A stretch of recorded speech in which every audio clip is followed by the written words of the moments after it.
Hello everyone, today I am sharing with you all of the books I acquired this month. This video is kindly sponsored by Disney Book Group in celebration of the recent release of Unbirthday by Liz Braswell, which releases today, aka September 1st. This is the 10th book in the A Twisted Tale series, which is a series that takes classic Disney tales and gives them a twist. So obviously, if you can't tell by the title, Unbirthday is a twist on the very classic Alice in Wonderland. In this book, Alice is now 18 and loves taking photos. And when she develops her photos one day in her lab, she realizes that the photos she's taken just about town are really oddly familiar. Photos that she's developing are familiar faces that she would never expect, such as the Queen of Hearts, the Mad Hatter. I could go on. And what's even different about them is the fact that, they are them, but there's something really off about them in the photos. So now Alice is deciding to return once again back to Wonderland to stop the Queen of Hearts once again. The Twisted Tales books are so interesting because it takes the classic Disney heroines that we grew up with and makes them more multi-dimensional and more modern. Obviously, from the original story of Alice in Wonderland, we know that Alice is obviously a little bit curious and also a little bit rebellious. But we get to see it play out even more in this book, which also features some romance, some mystery, and of course, a lot more nonsense. What would Wonderland be without a good dose of nonsense? And what's even more awesome about the release of this book is it's coming out on the 155th anniversary of the classic Alice in Wonderland. So it is perfect time to read this Twisted Tale. I would love to hear if you've read any books in this series and what you think about them. And thank you so much to Disney Book Group for sponsoring this video. Now moving on to the rest of the books that I acquired this month. I bought 9 books, which is very unlike me. I don't know why. I just did. There's no explanation for it. So I'm going to start with those and then get into the books that I got from publishers and book boxes and things like that. The first book I bought is The Switch by Beth O'Leary. I've actually already read this and did a recent reads video of it, so I'll link that down below if you want to hear about it. If you don't know, Beth O'Leary wrote The Flatshare, which I read last year. It was one of my favorite books I read last year. And this one's very different, whereas The Flatshare was more romance. This is more women's fiction, I would say. In this book, we follow 2 characters. We follow Eileen and Lena. Eileen is Lena's grandmother, and they're both kind of at a crossroads in their life.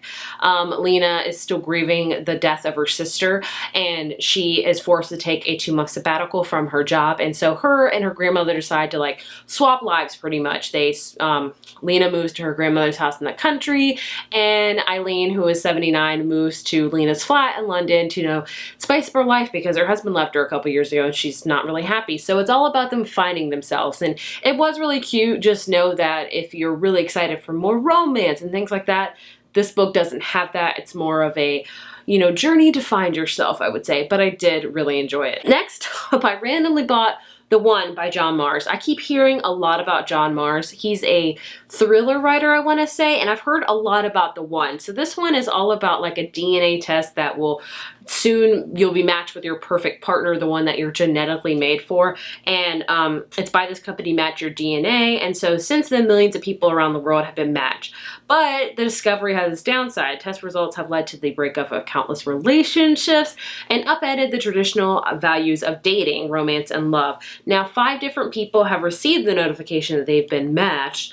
They're each about to meet their one true love, but happily ever after isn't guaranteed for everyone because even soulmates have secrets. Some are more shocking than others. So I've heard amazing things about this book. I recently posted on Instagram and everyone's like, I love them. I need to get on top of his books soon. There's this one and The Passengers that I'm really interested in. If you read it, let me know. Plus, the cover is very intriguing. Next up, I bought a nonfiction book. It's called It's Not Supposed to Be This Way by Lisa Turkhorst. Hopefully I pronounced that right. This is one I actually got from the library first, and I do that especially with a lot of books and especially with Christian nonfiction because I like to read it in the morning. That's how I kind of start my day off. And I like to borrow them to see if I'll like them, because if I do, I'll buy them and then I'll highlight and write in the thing because that's what I do. So this one is basically, what do you do when God's timing seems questionable, his lack of intervention hurtful, and his promises doubtful? So this is all about, I would say, the kind of the pitfalls of life has. And it is a religious book, obviously, if you can't tell. So there's that. I am religious, if you didn't know. And I really love this book. Like, I am so glad I bought it because I've gotten so much from it. I recently finished it and I need to read like all of her books now. For 2 more random purchases I made, because I guess it's when it's getting near like to fall, my like thriller game needs to be up, I feel like. So I'm like, I need to buy more thrillers. So I bought The Swap by Robin Harding, which I've heard like nothing about from anyone. So this is about like a couple that basically like swaps partners with another couple, and then like murder and stuff happens. I'm not 100% sure. Yeah, then one night after a boozy dinner party, Ferreira suggested swapping partners. It should have been a harmless fling, one night debauchery that would put behind them, but instead it upends their lives. So it sounds interesting. Again, I've heard nothing about it. The premise sounded really intriguing to me, hence why I bought it. Next up is Kill Creep by Scott Thomas. This one I've heard about, and then the plot just sounded amazing. So this author, I love when books are about authors. I don't know why, I just love that. So it's about an author named Sam, and he's invited to spend Halloween night in the world's most infamous haunted house. And he's not going to be alone. There's going to be 3 other kind of mystery horror writers that are joining with him.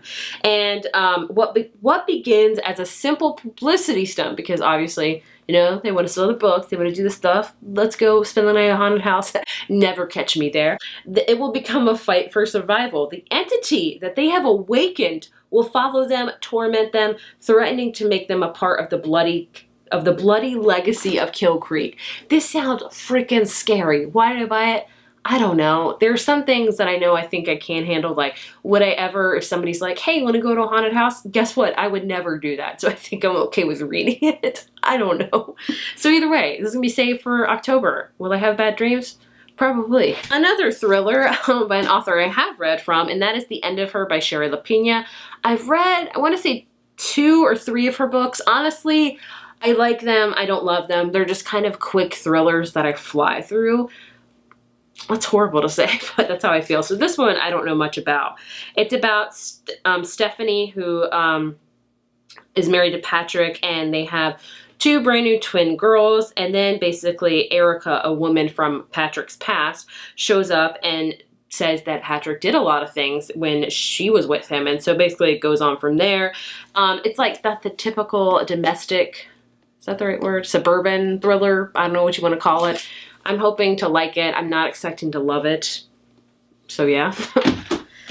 Next up is one I bought because I have heard just nothing, literally nothing but amazing things about, and that is The House in the Cerulean Sea by TJ Klune. This has just been making the rounds on BookTube. Everyone's saying how heartwarming it is. A lot of people have been saying it's their favorite book of the year, so I was like, I should probably buy this. So all I know about this, it's about a guy named Linus who is a caseworker in the Department of Charge of Magical Youth. So he travels to foster homes and checks on the magical youth there and things like that. And then he goes to this one place, an orphanage on a distant island, and he has to determine whether 6 dangerous magical children are so dangerous.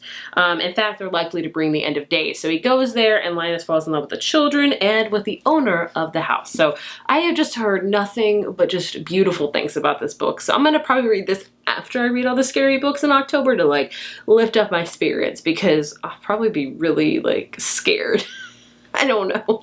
And the last book I bought in August is Midnight Sun by Stephanie Meyer, which I have yet to finish. I thought I was gonna fly through this puppy. I was like, I'm gonna read the mess out of it. I blocked like a few days out for it and everything. I'm on page 90. I just stopped. I don't know if I'll go back to it, honestly. I'm just not feeling it. Maybe this marks the end of my Twilight love. Like, I can look back on it fondly, but I don't want to check it out now. I don't know. A lot of people have been also having this problem, so there's that. Either way, I bought it, so there you go. Moving on to all the books I acquired from publishers this month. I got some amazing ones, and I'm so very thankful for them.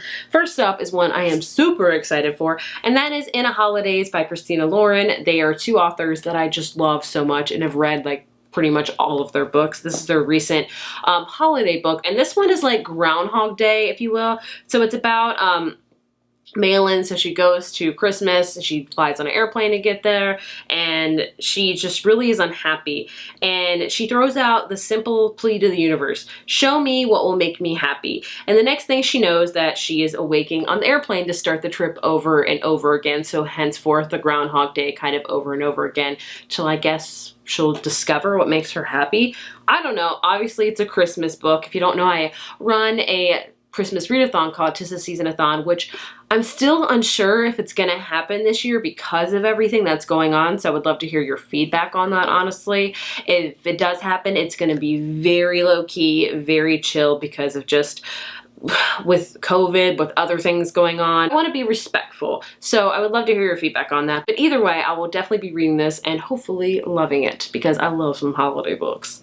Next up from Page Street Kids is Far From Normal by Becky Wallace. This is a YA contemporary. So this is about a girl named Maddie who, her brother is like the star of the show. Everyone loves him. Everyone's obsessed with him. And she's always known as like the sister. And then she gets a chance for this internship at the sports company. And she's paired up to repair the image of a teen soccer phenomenon, Gabriel. She wonders if she set herself up for embarrassment. So I'm guessing kind of like a hate to love thing going on. Either way, it sounds really cute. Very short. I love YA contemporaries. They're like perfect palate cleansers for me, in my opinion. And in fact, I might read this really soon. Next up from Tor, they so graciously sent me The Invisible Life of Addie LaRue by V.E. Schwab. I have read all of her books. I love them. This is her latest one. This takes place in 1714 about a young woman makes a bargain. And she will be able to live forever, but is cursed to be forgotten by everyone she meets. It will be 300 years before she stumbles into a hidden bookstore and discovers someone who can remember her name. In the vein of The Time Traveler's Wife and Life After Life, The Invisible Life of Addie LaRue is her genre-defying tour de force. So, I'm so excited for this one, and it is a thick one. It's, how many pages are you? Like 450, so either way, this one comes out in October, and you bet your bottom dollar, don't know why I said that I'm going to read it. More thrillers, because thrillers is the theme of this video, apparently. And that is When No One Is Watching by Alyssa Cole. So William Amar so kindly sent this to me. So Alyssa Cole is known for her romance books, and I've never read any of them. So she's obviously switching genres, and it's interesting that I'm going to read this one before I've read any of her romance ones, which I actually plan to read soon. So this one says Rear Window meets Get Out, because apparently I can read scary things, but I can't watch scary things. Like I can't tell you last time I watched a scary movie. It's been literally probably a decade. Either way, so this is about Sydney Green, who lives in her Brooklyn neighborhood. She really loves it. And then she realizes that for sale signs are popping up everywhere, and they're kind of like pushing her out of her neighborhood. And so her and this guy named Theo deep dive into the histories of their neighborhood, things like that. And it says, when does coincidence become conspiracy? And where do people go when gentrification pushes them out? And can Sydney and Theo trust each other or themselves long enough to find out before they too disappear permanently? So this is going to obviously have some takes of the real world, of what's going on in real life in this book. So I'm very intrigued to read this, and I'm definitely going to be reading this in October. Like, you're getting a lot of my October TBR in this video. Next up from HarperCollins, I have In Case You Missed It by Lindsay Kelk. She is a very well-known British author, kind of in the vein of Sophie Kinsella, yet I've never read any of her books. Why? I don't know, but this is her latest release. It's about a character named Roz who comes home to London after 3 years away. But basically, everybody's picked up their life and kind of just gone on with it, and she doesn't know what she's going to do. So then her phone begins to ping with messages from her old life, including one number she thought she'd erased for good, the man who broke her heart. Is this her second chance at one big love? So it's obviously like a second chance romance, which I adore any romance. Especially second chance ones. Then I have a couple from Simon Teen, one being Legend Born by Tracy Dion. This is a YA fantasy that's coming out that looks amazing. This is a, all I know about this book is that it is pitched as like kind of Southern black girl magic, which, oh my gosh, yes. Who has to a secret society of Legend Born students that hunt these creatures down. And Bree realizes that she has her own magic. Bree has to decide how far she'll go for the truth and whether she should use her magic to take the society down or join the fight. It sounds really good. I've told you guys repeatedly on my channel that I have been out of the YA fantasy game for forever. This fall needs to kick it up though, because the latest book, the last book in Sabbath Here series is coming out, and I've got to read that one. So I'm hoping to read this one and then maybe that one, and then my love of YA fantasy will spark again, or will it just fizzle out? I don't know. Simon, I have Shine by Jessica Jung. So this is actually written by an international K-pop star. And I have to say, if I'm honest with you, I haven't listened to K-pop really. I honestly don't listen to a lot of new music at all. I've told you guys that. Like, I am the lamest of the lame. Like, I listen to the same stuff. I listen to a lot of kids' music. Mom life. But Either way, this sounds really great. It takes us inside the luxe, hyper-cool world of K-pop where competition is queen and romance is strictly forbidden, where the stakes are high, but for one girl, the cost of success and love might be even higher. It sounds really cute and really adorable, and I am excited for it, and I know a lot of K-pop fans are really excited for this one as well. And then the last stack of books I have are from book boxes. First up from Outcrate, I have Star Daughter by Shweta Sakharon. Hopefully I pronounced that right. Either way, this cover is freaking everything, even the end pages. So this book is another YA fantasy. Go ahead and add it to my pile of YA fantasy I still need to read. And I don't know much about this one. Do I ever? So this is about a girl named Sheetal who has to save her father. I think it has to do a lot with stars, obviously with called the Star Daughter. She might be, in fact, the actual daughter of a star. She has a flare of starfire. She burns her human father, an injury only a full star's blood can heal. Oh man. So she has no choice but to answer the star song and ascend to the sky, but her celestial family has been summoned her for a reason, to act as their human champion in a competition to decide the next ruling of the House of Heavens. This sounds really intriguing. There's so many YA fantasies that sound really good to me, but yet I still won't pick them up. What is wrong with me? I have all of the August Book of the Month books. I won't go into detail with these because I did kind of an unboxing of them in my August TBR. Two that I have read is The Night Swim by Megan Golden. That's been in a recent reads video for me. I really enjoyed it.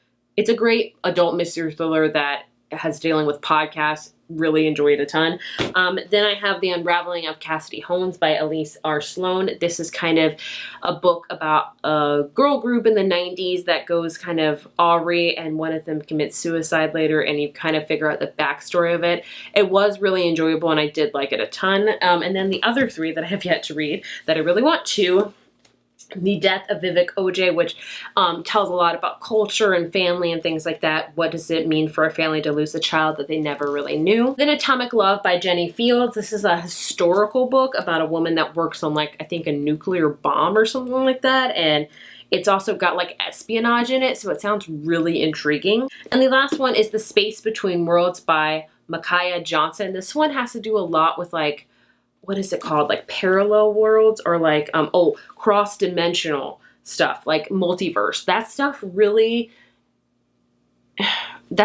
intrigues me, but I am so confused by it. Like, Interstellar, I still don't get it.